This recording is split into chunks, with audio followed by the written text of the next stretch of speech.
recorded except for the breakout sessions. And I will just quickly introduce myself, share a little bit about our session, and then we'll dive into what we're talking about today. So welcome, everyone. Thank you for joining the session today. If you meant to attend a different session that is not about communications, our team member, Sarah Hall Aguila, is here on Zoom to support. So feel free to private message her. She can send you a link to get you to the proper session.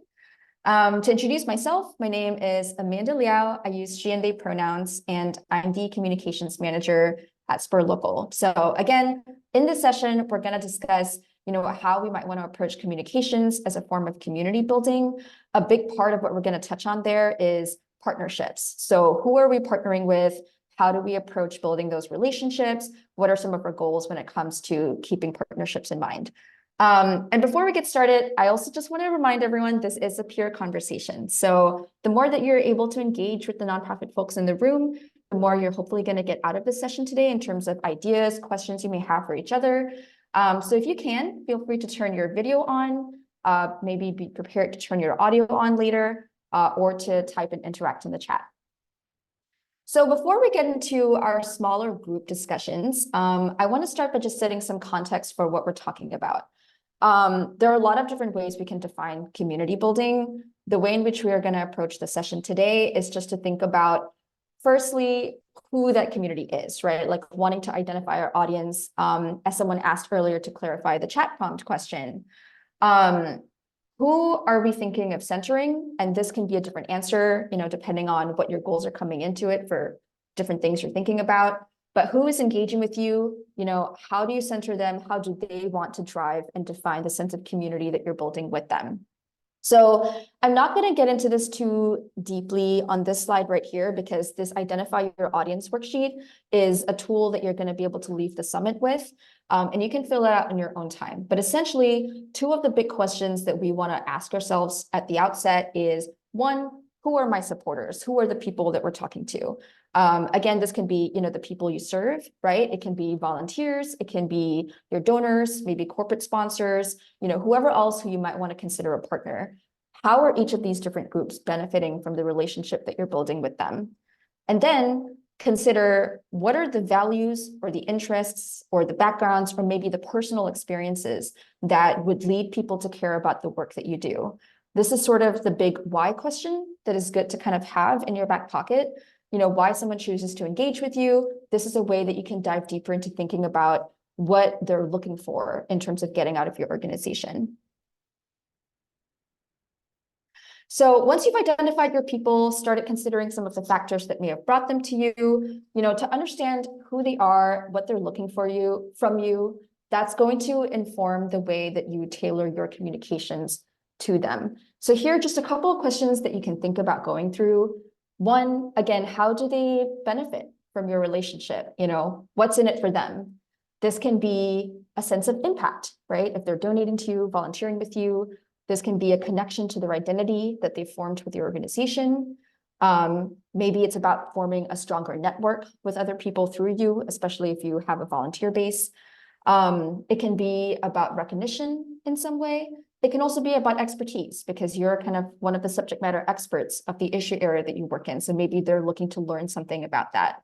So these are all possible things that you can think about. These are what you're providing to the people who engage with your mission, however they're choosing to engage. The second thing is credibility. What makes you credible to them? How are you demonstrating some of the impact of your work? This touches on some of the potential content pieces you may already be creating as part of your communications, but think about, any articles you've written or been featured in, any awards you may have received, what are the stories and the statistics that showcase your work, as well as maybe any ambassadors who you may have cultivated. Those are definitely a group of partners that you would want to think about, people who are speaking to their networks on your behalf and kind of earning you that sense of social proof with other people. The third here is, what is your unique selling point? How are you different from other organizations? And why is your community choosing to engage with you specifically? So this can be because of your organization's values. Ideally it is, so that you know that this is something you align with your partners on, right? It might also be your process, the way in which you work. It can be the outcomes that your work achieves. And it could be because of the people that you serve. Are you the only organization reaching this community in this area, for instance? And then finally, for every organization, you're going to have a story of your history. This is what's unique to you. And this is always something that's kind of good to keep in mind. And the last part of this is just as part of what you're communicating to your audience, you need to know why they care. So what makes your work urgent? What are the stakes if your organization isn't able to achieve its goals? What is the scope and the context for your work? And using all of this, you can think about, how you might want to create an opportunity for people to get involved with you. So once you've asked yourself all of these questions, explored some of the answers as part of your strategy as you're thinking about tailoring your communications, the big thing we're going to get into, right, is partnerships. So how do you use all of this to set up your partnerships? For us, the way that at least I think about partnerships, they're very foundational to building community. One, it is a framework that we can use to approach the communications we do. A lot of communications, especially nowadays, can be talking at people, right? It's like a very one-sided thing. Sometimes I feel like I'm talking into a void even. So partnerships is kind of a great way for you to practice how you're collaborating with others, and kind of transform your communications into more of a conversation. The other thing it does is also broaden your existing reach. That's always very helpful, especially if you're trying to reach new people. It can deepen your relationship with the people that you already have. So how do you kind of approach doing some of this work? First, start by brainstorming your potential partners. This is again where the identifying your audience worksheet might come into play. So any individuals, other organizations, companies, news sources, local civic groups, there are a lot of different kind of like big buckets of potential partners you can be thinking about. And so you can be creative with this. Map any of your current partners, map your previous partners, look at any mutual connections that you may have with your current community members and see where that overlaps. Then drawing from your understanding of who your current audiences are, use some of the characteristics that you identified about them to create your value proposition for the partnership. So where do you both align as partners? Ideally, it's in your values, right? You're compatible there, as well as something else, like maybe you're trying to reach the same community, or you both have a shared sense of connection to identity. Once you kind of identify like how compatible both of you are, what some of your common goals and challenges are, that helps you kind of set up what you think the partnership should be. So what are some of the expectations from the partnership? How can both of you benefit from whatever structure you're offering, what your ask is? And then finally, as much as possible, and this is something I always have to think about too, plan to set up your partnerships for the long term. So from the beginning, define some kind of clear expectations for both parties for what you're expecting out of this partnership, set some goals and milestones, schedule some check-ins that you can have consistently, even if that's just like internally on your own calendar to keep an eye on. And then throughout the partnership, make it clear to the other party that you're welcoming feedback. And if and when any feedback is given, of course, listen to it, and then you can use that to adjust your strategy. So the last thing I'll touch on before we get into breakout groups is how to use local media. I think this is always something that's important to touch on because it's one of the bucket of partners that is very easily overlooked. I forget about it sometimes as well, but it can be a very useful part of your community building and your communication strategy. So how do you start to create some of these relationships with local media? Traditional media sources are still around, right? So that's radio, papers, TV. If you're in the DC area, consider news channels like WTOP Radio, Washington City Paper, NBC4.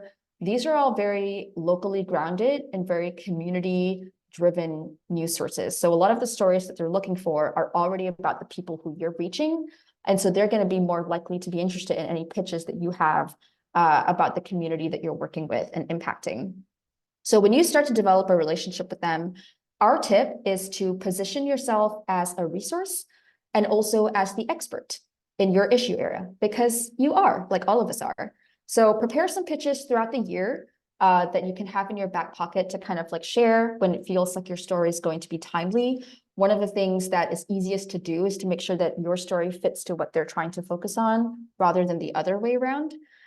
So for instance, it's Earth Month. If you're an environmental nonprofit, this is something that's really timely. one of the things that we hear from news outlets also is that you really shouldn't be afraid to follow up with people, to keep pitching. They want you to stay top of mind for them because they are looking for community experts like you. So just don't be afraid to reach out and start developing some of those relationships. The second bucket here is independent news sources. I think as Justin just put in the chat, CityCast DC is a great one, right? So what are the local newsletters, neighborhood groups, podcasts, and listservs? Again, in the DMV, it's not just CityCast, but also places like 730 DC, for example. These typically have a lower barrier to entry than some of the more traditional news sources. And even though they may reach a smaller audience, it tends to be a more engaged audience as well, because that's how they found out about them, right? That's something that they really care about. So this is kind of a useful bucket to also brainstorm and think about.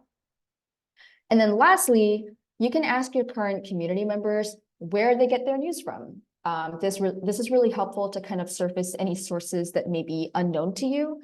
And it's also useful, right? Like if you're hearing that a lot of your folks are tuning into, say, WPFW radio, right? That can strengthen any sort of relationship that you're trying to build with them. And now you know that that is a useful relationship for you to start trying to build. So that was a lot of me talking. We are going to break out into smaller breakout groups and discussions for the rest of our time together. Firstly, I would love for us to talk about what are some of our organization's goals for partnering and building community. Again, I know community can mean a lot of different things, but I would love for us to just share, what is top of mind for us right now? Who are the partnerships that we're trying to kind of engage? What are some of our goals there? What do you want to achieve? And then how does your organization partner maybe with some of these groups, with other people? Maybe you're engaging in a lot of like community tabling and events. How do you decide what you're doing?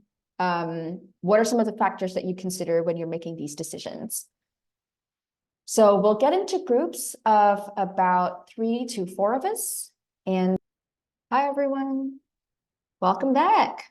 I believe there may have been a couple of people who just joined us as well. So just so that you know where we are, we just finished our first breakout discussion with each other. And there's a lot to talk about here. I'm seeing from the very beginning some of our definitions of what a successful community looks like. There are a lot of different ways we can approach this. So I'm sure that there ended up being lots of stuff that you talked about. I'd love to start by just hearing, from some of you. What are the goals and visions that you talked about when it comes to creating partnerships with others?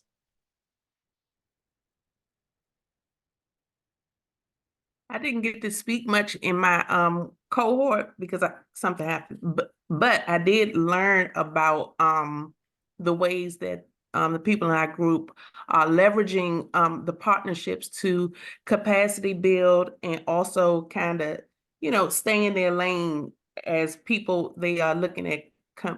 We would call them competitors, I guess, or other organizations that might have the same service delivery, but they don't do it the same way, or they, whatever their strengths are. And through the collaboration, it's a better, more impactful because people are pretty much staying in their lanes. And then I also got from them about an idea about a summit with the other organizations and a gala, as ways to bring these like-minded entities, if you will, in together and build relationships so that you could be most impactful and not just being, redundant. You know what I mean? So that's what I got from it. Thanks, Patrice. Thank I would you. actually love if you could, either you or someone else in the group that you were hearing from. I think you mentioned a really interesting point about kind of seeing other nonprofits that are doing like-minded things as you, where we would typically think of them as competitors. Like, how are you also positioning yourself as unique relative to some of those other organizations? Is there any way that you can collaborate together for a greater impact, even when you guys are all like a little bit different from each other? Is there anyone else who kind of talked about that or would love to expand on that? I can. So I'm from React DC. We're a refugee resettlement support organization. And so one thing that our CEO did when she took over last summer was she wanted to partner with other refugee resettlement organizations in the DC area and create kind of a coalition where we meet once a month or we meet once a quarter, and we come together and each organization specializes in different things. So some of us overlap. Like our organization has an employment program, a legal program, a women's program, a resettlement program, and core services. Some organizations just focus on home setups. Some organizations focus on education. And so what we're doing by creating this coalition is bringing a bunch of people to the table and saying, what do you do well? And what do we do well? How can we serve each other? And so we become a reference point for each other. And so instead of competing against each other, we are able to refer out as we need to, and we can come to the table to support each other. And so that's been a huge thing that our new CEO has undertaken is that collaborative aspect, as opposed to fighting for funding and, keeping, hoarding. When you bring everybody to the table, it gives them the opportunity to show where they shine and then admit where they need assistance, and maybe another organization can fill that role for you. That is awesome. Thank you so much for sharing that example. I love the idea of that coalition. I guess as to what Patrice was saying earlier, the sense of like capacity building between all of your orgs. I find that especially when it comes to like communication, sometimes for us, like when we are partnering with other people, it's easier to like fill in the gaps of seeing the picture of, okay, where's my data on my audience missing here versus like, what is someone else seeing, and being able to have those conversations to like, okay, what can we all be doing to address essentially like the same or like-minded communities, right? That's great. Would anyone else like to share some of the goals maybe that you were talking about for partnering with others, who you've been partnering, and how you've chosen to engage with people?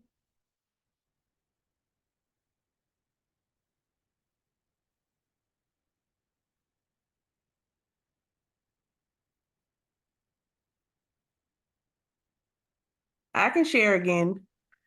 Okay, go ahead.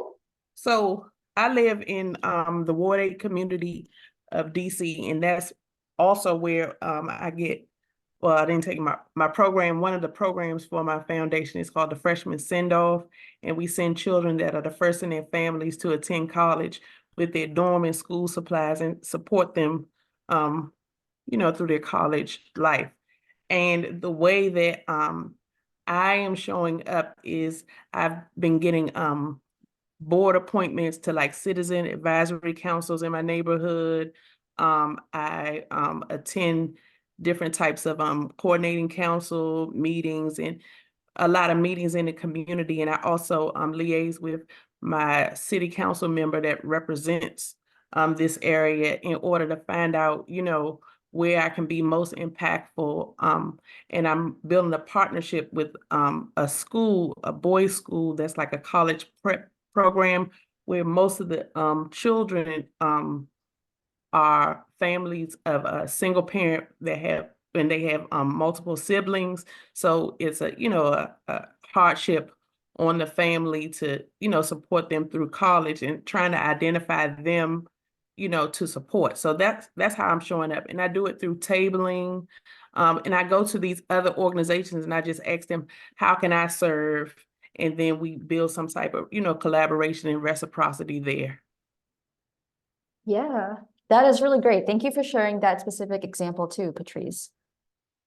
With that, that's a great segue into, let me share my screen again really quickly, for our second breakout discussion. So now that we've kind of started talking about how some of us have chosen to approach partnerships as part of our strategy, things like that, I would love for us to kind of share with each other, how of our partnerships. So how are we engaging with other partners, especially if you have specific examples that are top of mind, something that you're thinking through right now, including, again, with like local media, maybe with like your monthly donor community, anything like that.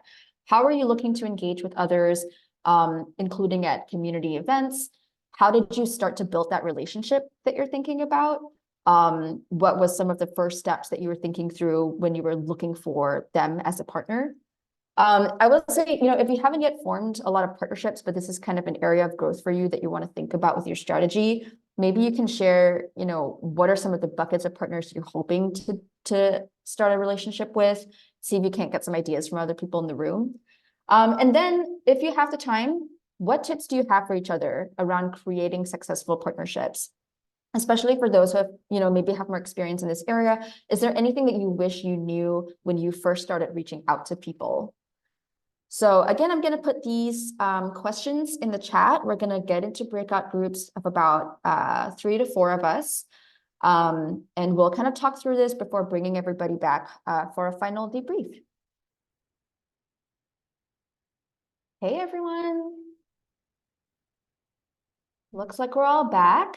So we're in the final stretch of our session today here. I hope y'all had some great conversations with each other. To start with, I would love to hear, what did y'all talk about? Did y'all talk about what you look for in your partnerships? How some of you might have approached that relationship building?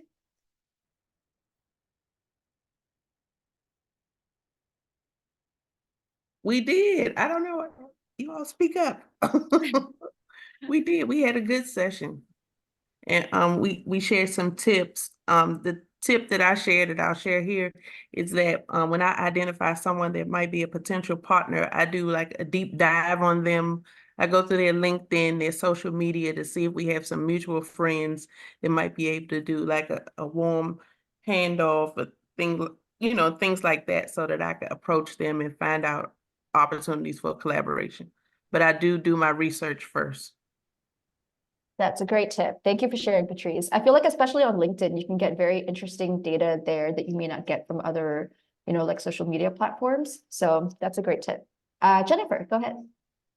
One thing during our conversation, I had an aha moment when Patrice was talking, and I realized one of the things that we do not do in our organization is classify our relationships, because a lot of our connections and partnerships that we're looking for is funding, but there's all these other avenues for us for advertising our program and advocacy. So one thing that I'm taking away from this is being able to categorize our partnerships. And I think that will direct ways that we communicate with them and they extend the partnerships that we're trying to grow with them. That's awesome. Thanks, Jennifer. Yeah, I feel like one of the useful first steps for me at least, just to start like by mapping out just like who are all of these potential people, right? And then to think through, okay, how do we want to be working with them long term? Like, do any of them overlap with each other? That's useful information to have. Anyone else like to share?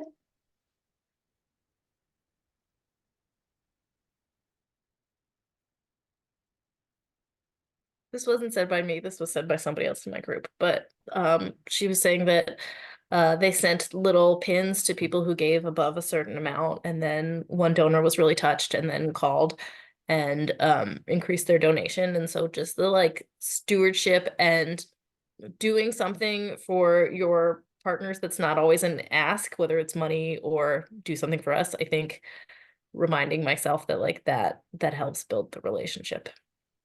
Yeah, thank you. That's really great. I feel like I always land back on this example, but like when I went to a drunk Shakespeare show, something that they did at the very beginning was just like, as they're welcoming people in, give a little ticket to be like, welcome to the Drunk Shakespeare Society. Here's 50% off your next ticket or something like that. And it's like those little touches make a big difference.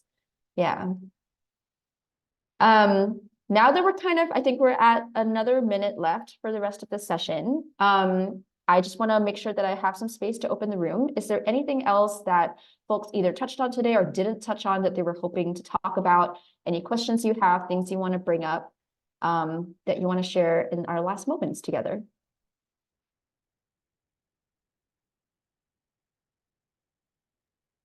I want to share something. It's funny, but I don't know if you guys see these, but these are something I got from my community partner. It's Martha's Table, these socks, and they're awesome. I love that. Oh, I'm like, I really need to get socks for someone. That's awesome. I love that. All right. Thank you all for having such a productive time today with each of us. The next thing that we're headed to is lunch. We have a full hour for lunch, so I hope y'all enjoy some time away from your desk, take a little bit of a break. We're going to meet back at 1 p.m. for our plenary session. Sarah is going to drop the link to that in the chat, so we'll keep the Zoom open for another 5 minutes or so if you want to copy that link. It's also in the workbook that you should have received with today's schedule. And this next session that we're doing at 1 is essentially our data debrief. So we had an ED burnout survey that we conducted in January of this year, and Matt is going to be sharing out how we're exploring the well-being of organizations and leadership. So thank you all again for your time today. See you all later at 1.